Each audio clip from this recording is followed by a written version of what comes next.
मिनश्शैतानिर्रजीम बिस्मिल्लाहिर्रहमानिर्रहीम। मुहतरम भाइयों, आज हम नमाज जनाजा के तरीक़े के बारे में बात करेंगे।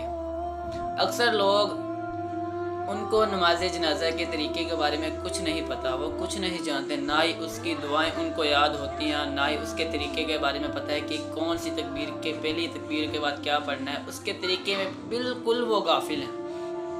तो आज मैं आपको नमाज जनाजा के सुन्नतें, उसके अरकान, उसके तरीक़े के बारे में आपको बताऊंगा। नमाज जनाजा के जो अरकान हैं वो 7 हैं। नंबर 1 वो ये है कि कुदरत के होते हुए क़याम करना। अब कुदरत क्या चीज़ है, यानी कि अगर आप में खड़े होने की इस्तिताअत है ना, आप खड़े हो सकते हैं तो आप खड़े होकर क़याम करें। नंबर 2 4 तकबीरें कहना। नंबर 3 फातिहा की क़िराअत करना। नंबर 4 नबी सल्लल्लाहु अलैहि वसल्लम पर दुरूद भेजना। और नंबर 5 मैयत के लिए दुआ करना। और नंबर 6 तरतीब कायम रखना, यानी कि जैसे आप चलते आ रहे हैं वैसे तरतीब कायम रखना। और इसी तरह नंबर 7 सलाम फेरना। और नमाज जनाजा की सुन्नतें 4 हैं। पहली ये कि क़िराअत से पहले इस्तिग़फ़ार करना, यानी कि जब आप क़िराअत करने लगें तो उससे पहले इस्तिग़फ़ार करें, यानी कि दुआए इस्तिफ़्ताह पढ़ें। और इसी तरह आहिस्ता क़िराअत करें। ये नंबर 2 है, आहिस्ता क़िराअत करना। नंबर 3 अपने लिए और मुसलमानों के लिए दुआ करना, अपने लिए और मुसलमानों के लिए दुआ करना। और नंबर 4 ज़्यादा सफ़े बनाना, 3 या उससे भी ज़्यादा सफ़े बनाना। तो अब हम बात करेंगे नमाज जनाजा के तरीक़े के बारे में। अगर मैयत हो तो वो कहाँ खड़ा, मर्द हो तो कहाँ खड़ा हो, अगर मैयत औरत की हो तो वो किस जगह खड़ा हो।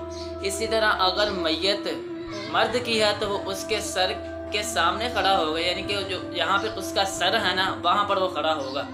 और अगर मैयत औरत है तो उसके पेट के दरमियान, यानी कि जैसे ये मैयत है ना, ये औरत की मैयत है, ये पड़ी हुई है मैयत, तो बिल्कुल वो उसके पेट के सामने खड़ा होगा। इसी तरह फिर इमाम क़िबला रुख खड़ा होगा।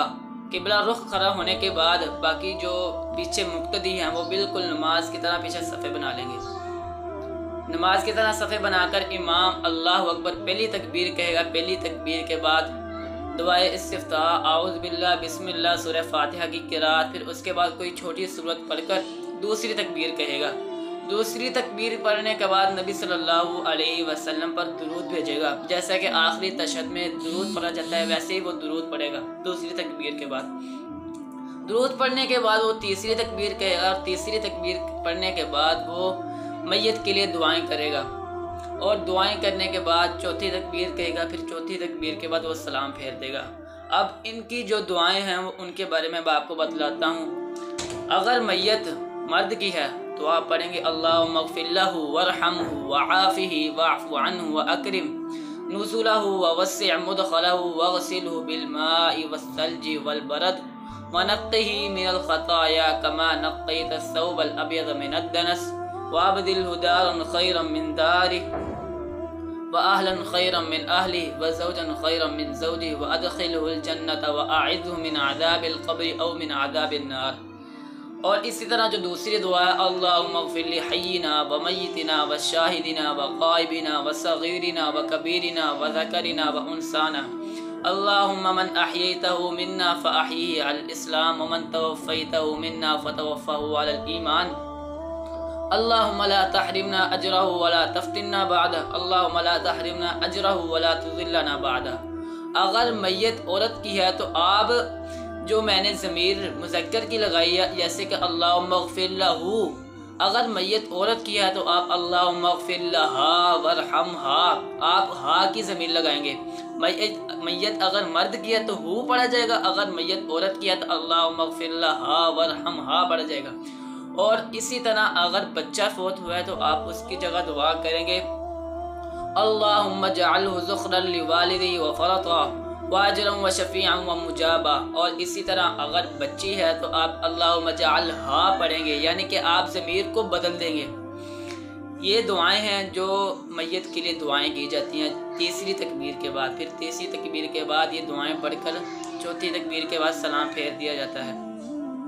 तो मोहतरम भाइयों, अक्सर लोग जब जनाजा लेकर जाते हैं جنازہ لے کر جاتے ہیں تو اسی طرح کے کلمات کہتے ہیں، کلمہ شہادت لا الہ الا اللہ، اسی طرح کے اور بھی کلمات کرتے ہیں۔ تو اس سے نبی صلی اللہ علیہ وسلم نے منع فرمایا کہ جب تم میت لے کر چلو تو خاموش ہو کر چلو، یعنی کہ تم بولو مت، یعنی کہ تم کوئی آپس میں بات نہ کرو، ذکر نہ کرو، اگر ذکر کرنا بھی ہے تو دل میں کرو، یعنی کہ بلند آواز سے ذکر کرنا منع ہے۔ حنفیہ کی ایک کتاب ہے، اس میں کافی ساری کتابیں ہیں، اس میں انسان کے لیے جو میت لے کر جا رہا ہے اس کے لیے واجب ہے کہ وہ خاموش رہے۔ اسی طرح کافی کتابوں میں بھی ممانعت ہے کہ وہ انسان کو خاموش ہی رہنا اس کے لیے بہتر ہے۔ اور اسی طرح جب لوگ میت کو دفنانے کے لیے جاتے ہیں تو دفنا کر چلے جاتے ہیں، بلکہ جب اسے دفنا دیں تو جب میت کو قبر میں ڈالا جائے تو آپ پڑھیں بسم اللہ وعلی ملت رسول اللہ۔ اسی طرح جب اسے دفنا دیا جائے، اسے دفنا کر اس کی تدفین کے بعد وہیں پر کھڑے ہو کر اس کے لیے دعائیں مغفرت کریں، اس کے لیے دعائیں کریں۔ حالانکہ یہ کہیں بھی نہیں آیا، کہیں کسی جگہ میں یہ نازل نہیں ہوا کہ جب میت کا جنازہ پڑھایا جائے اس کے بعد، جنازے کے بعد ہاتھ اٹھا کر دعا کرنا، یہ کہیں کسی حدیث میں بھی نہیں آیا۔ اسی طرح لوگ یہ طریقے اپناتے ہیں تو یہ کسی حدیث سے ثابت نہیں ہے، بلکہ دعا کب کرنی ہے؟ جب میت کو دفنا دیا جائے، اس پر قبر پر مٹی ڈال دی جائے تو وہاں پر کھڑے ہو کر تدفین کے بعد اپنے بھائی کے لیے استغفار کریں۔ نبی صلی اللہ علیہ وسلم نے فرمایا جب تم اپنے بھائی کو دفنا دو تو وہاں پر کھڑے ہو کر اپنے بھائی کے لیے دعائیں استغفار کرو، کیونکہ اس وقت اس سے قبر میں سوال کیا جا رہا ہوتا ہے۔ تو اللہ سے دعا ہے کہ اللہ ہمیں ان طریقوں پر عمل کرنے کی توفیق عطا فرمائے۔ وآخر دعوانا ان الحمدللہ رب العالمین۔